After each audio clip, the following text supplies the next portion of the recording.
study called Aortic Asia, focused entirely on aortic disease, and I thought I'd share this with you. This is just a very quick reminder of the anatomy that we're dealing with. We have the adventitia, the media, and the intima. Again, a quick reminder that the media is not made up of elastic lamina, but elastic sheets. And why is this important? This is important because when we look at all these potential disease, it's a matter of how far the penetration is and where the penetration would be, as I will tell you in a moment. Now, what has been described as acute aortic syndrome is something that involves disease, from an acute aortic infection in the first place, to an intramural hematoma, to ulcers and penetrating ulcers of the, to a complete rupture of an aneurysm, to a rupture of a pseudo-aneurysm, as well as traumatic aneurysms, dissecting aneurysms, and pseudo-aneurysms. One can evolve into the other, as I will show you in a moment. Now, how frequent is this? It is not very frequent, fortunately. It's somewhere between 2.6 to 3.5 cases every 100,000 population per annum. There is, however, quite a good stereotype, however. 2/3 are male. They are usually elderly. They almost always have chronic hypertension and atheroma, and all this is related to weakening of the aortic wall and especially the media. Now, you compare this with the incidence of other related or closely mimicking it conditions, you find that acute aortic syndrome, as I just told you, is between 0.5 and 3 per 100,000. Acute coronary syndrome is far more frequent. It's 440 per 100,000 per annum. So you should think of it first. And even pulmonary embolism is quite common, much more common, at 69 per 100,000. There is, unfortunately, a significant overlap of symptoms in all of these conditions. The clinical profile that I talked about is the same. They come with chest pain, the history of hypertension. They're usually male and they're usually elderly. The pathophysiology and the clinical features may differ slightly, but overlap. It's important to remember that when you see a flap, it is an aortic dissection. It is none of the others. So how do we distinguish between them without imaging? It is very difficult. You can't. And we require imaging to do all that. By far, the most frequently used is computed tomography because it's readily available, it's fast, and it often provides you with the relevant answers. MRI may give more soft tissue details, but it is less readily available, time-consuming, and expensive. Patients also probably have non-compatible equipment installed or inserted or attached to them, and patients may not be able to cooperate for a longer study. Aortography is less useful as lesions we want to diagnose are small ones, and they may be obscured by not being projected in profile.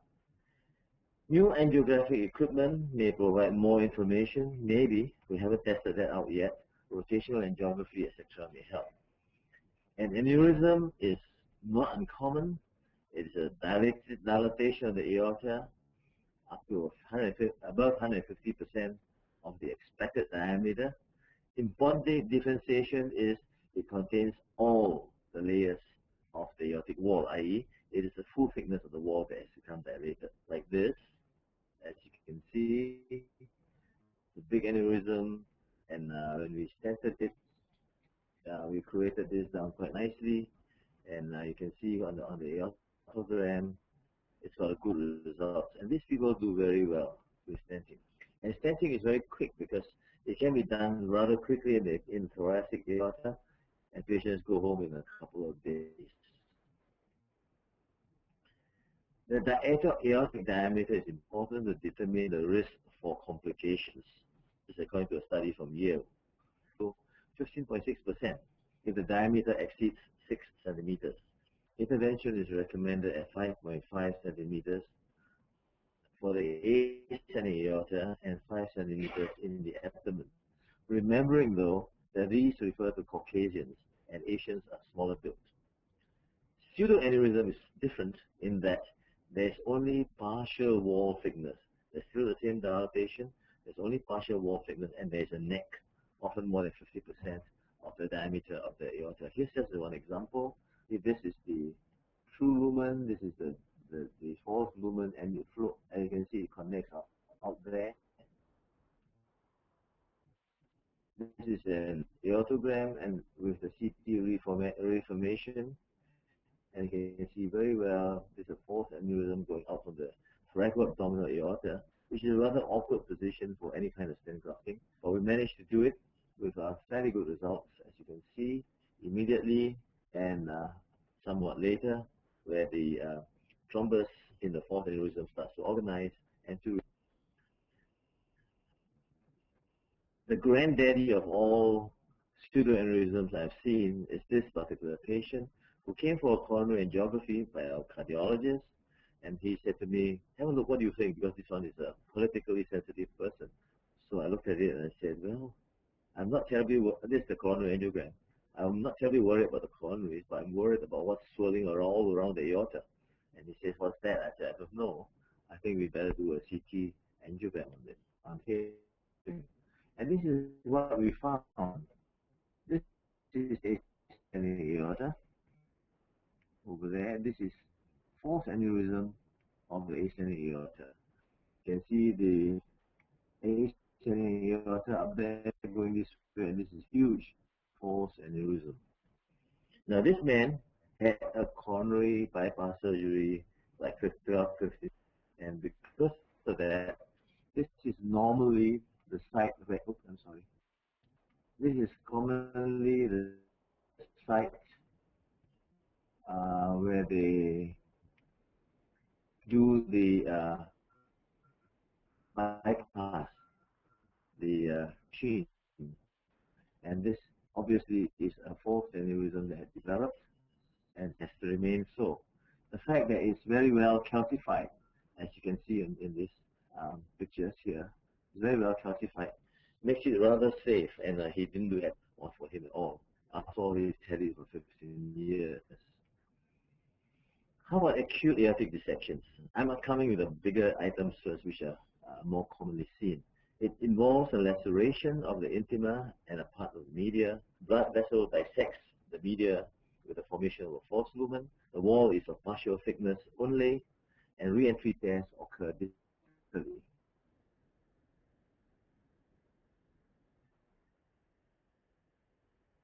This phase is arbitrarily taken at the first 2 weeks because complications are most common 48 hours, and the first 48 hours are very important, in spite of the fact that 39% of patients experience a diagnostic delay of more than 24 hours for dissection of the aorta.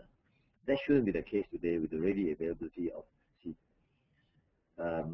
Again, incidence 10 to 30 per million per year, maybe spontaneous or iatrogenic. I've seen many catheters do this kind of things. The initial tear is the entry point. Exact mechanism is unclear. It spreads circumferentially in 1/3 of patients.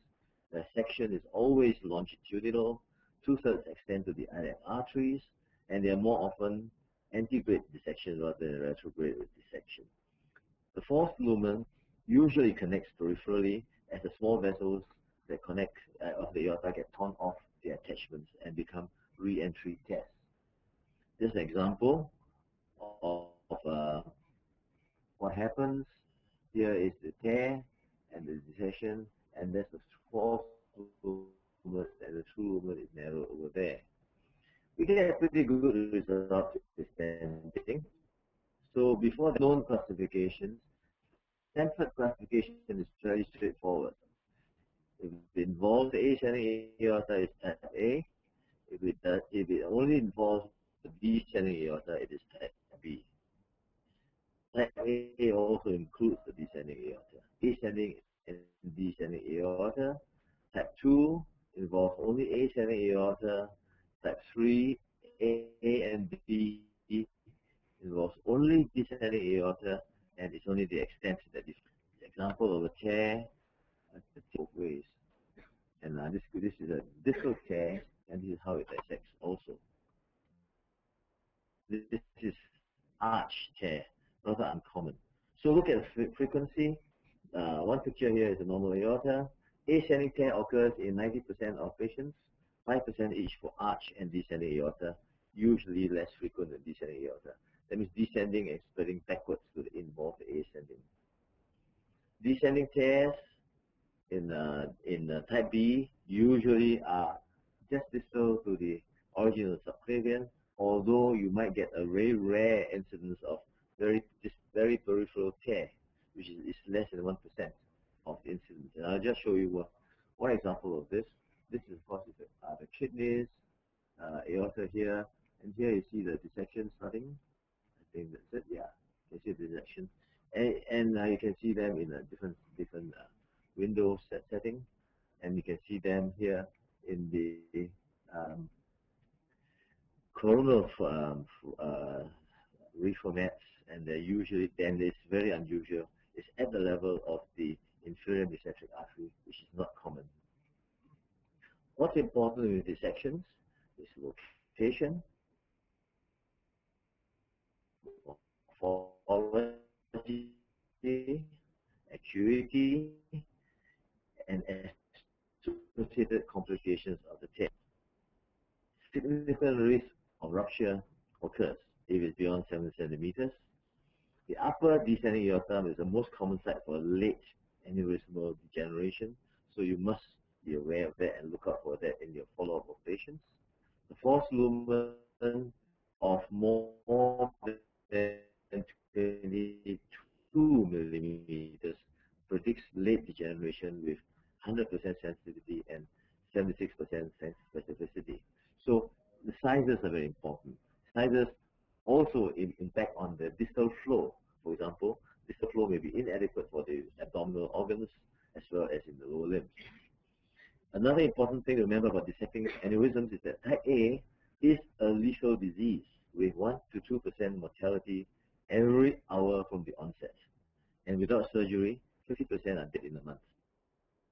Type B, without complications, is less important, less serious, 10% at 30 days. Now, what is intramural hematoma of the ascending aorta and descending aorta like? They behave exactly like dissections. So another interesting statistical finding is that females do not develop dissections as frequently as males, but when they do, they tend to have far more complications than a male. Now, stenting, again, in our opinion, is very useful in the right setting.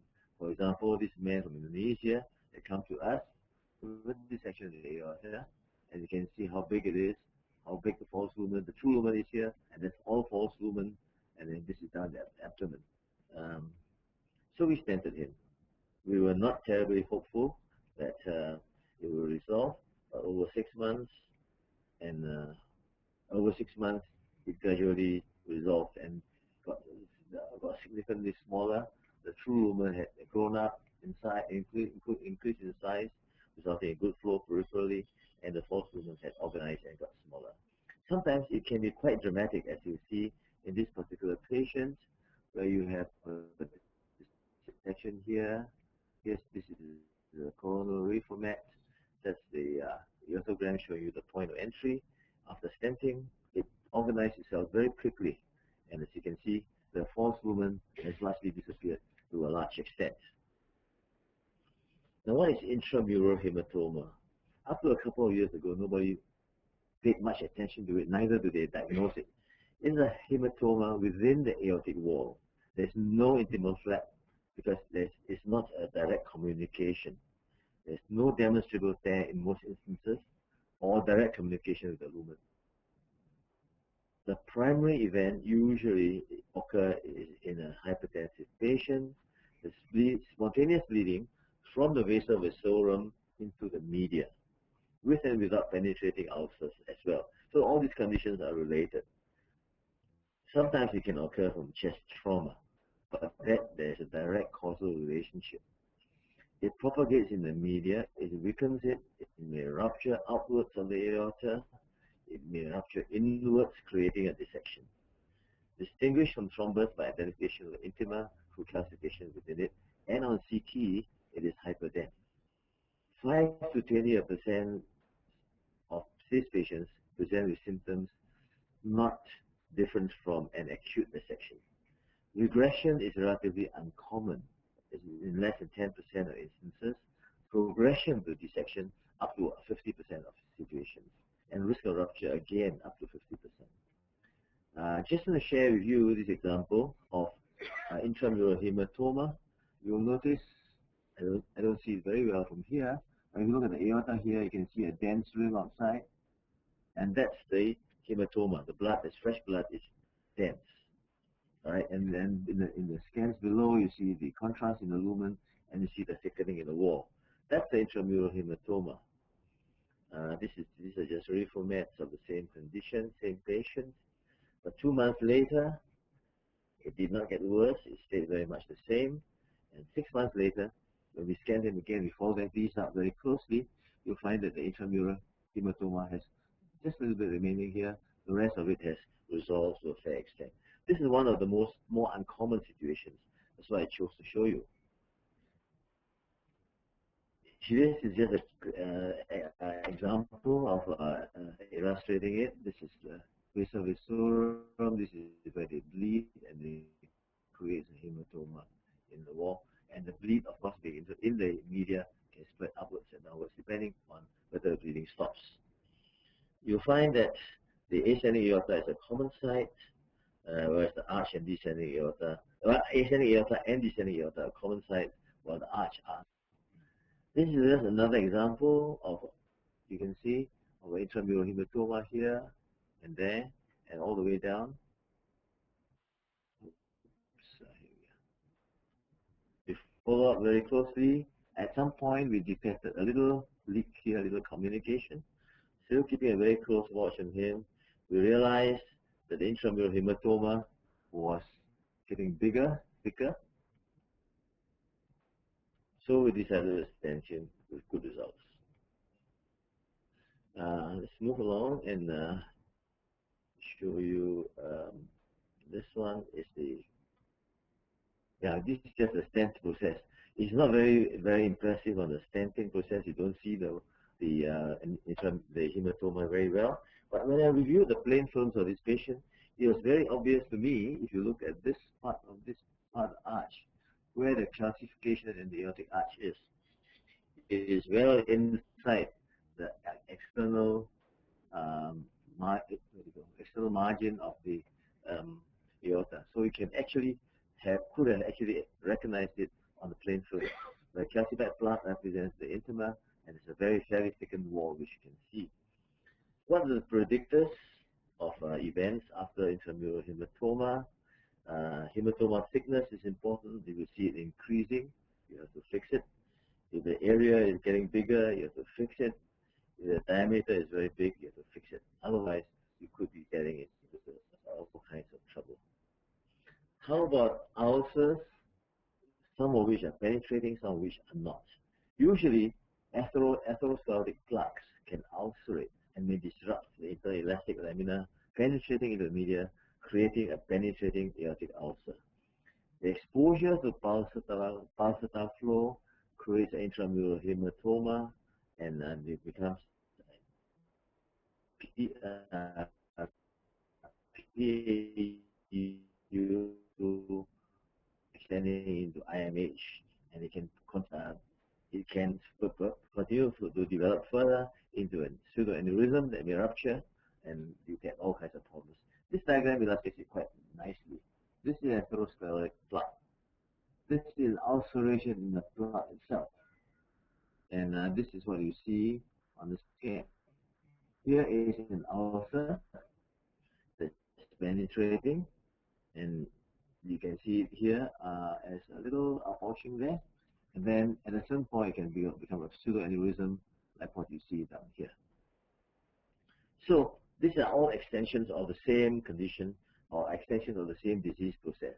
Like here is an aorta with atheroma, there is an ulcer in the end, the atheroma. There's an ulcer not penetrating. sometimes if there's a thrombus, it's hard to recognize it. It can penetrate and then dissect up and down as the case may be. And this is just a diagrammatic representation of the same process. Here, for example, is a patient with a pseudo-aneurysm from a dissection, which we stented with very good results. It resolved very quickly. It presented very acutely, as you can see. It's a rather frightening condition here with this big outpouching.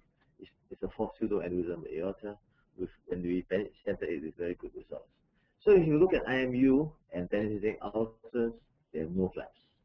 If they go on to dissection, they develop a flap. All three are interrelated, may coexist and have causal relationship. Important to recognize IMU and PAU before dissection occurs because you can treat that with much better results.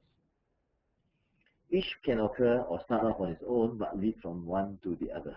For example, PAU to IMH to AD, IMH to AD, and thrombosed false movement of AD dissection, if it's thrombosed completely, looks exactly like an IMH. So it is not a static process, it's a changing process, it's an evolving disease process, and of course it can penetrate, perforate, and lead to aneurysms or pseudo-aneurysms or even ruptures.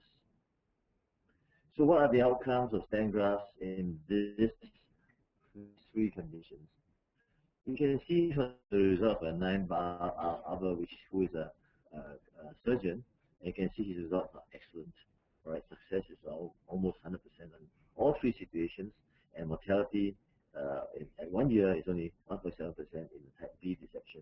For IMH and PAU, they are excellent results. Now, one other component of acute aortic syndrome is trauma. I was quite surprised to learn when I looked at epidemiology that aorta was only second to head injury as a cause of death in trauma. It can lead to immediate death if the aorta should rupture.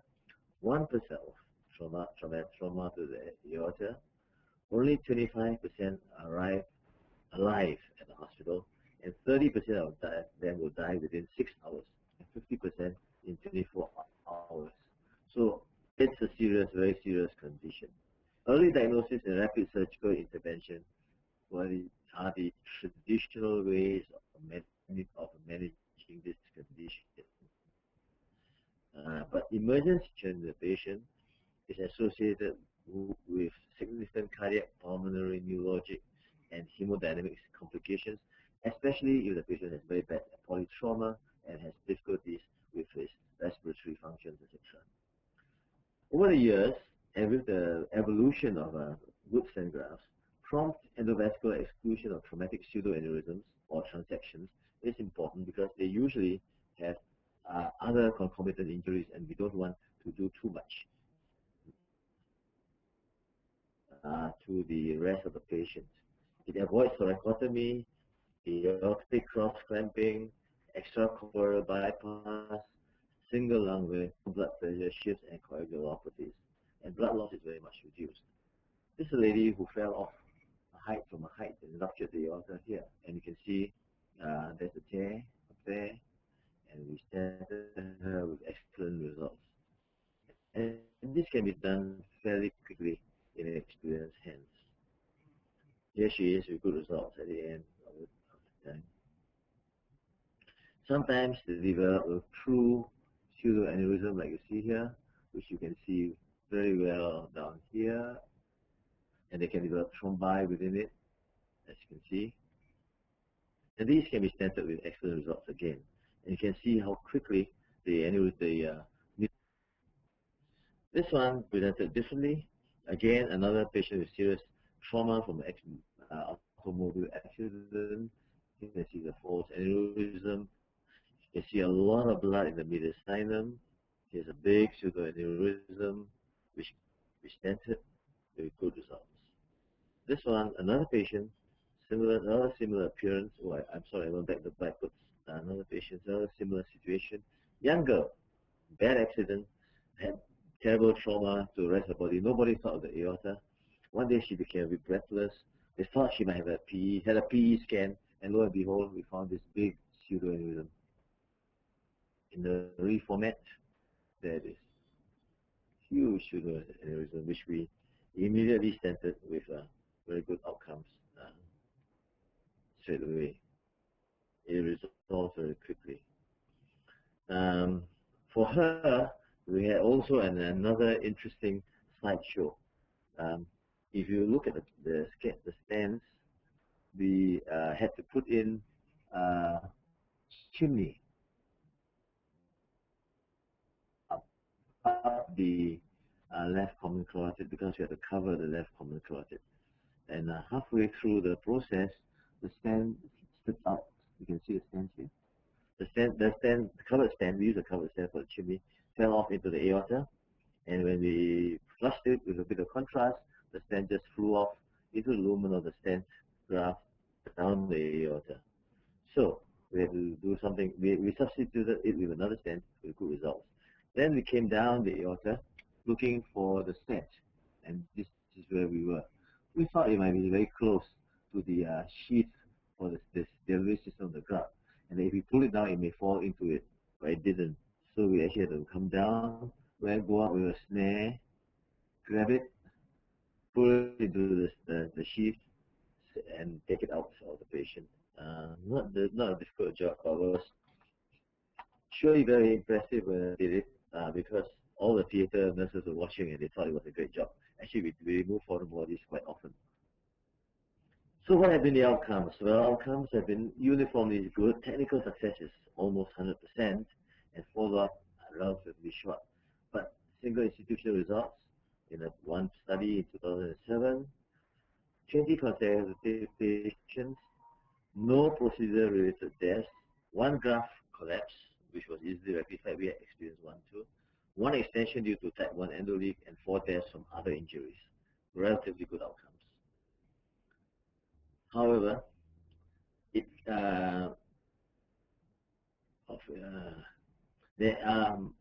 must remember that all these patients have coexisting injuries and in some cases can be complicated. Another complication that may arise is that these are usually fairly young people.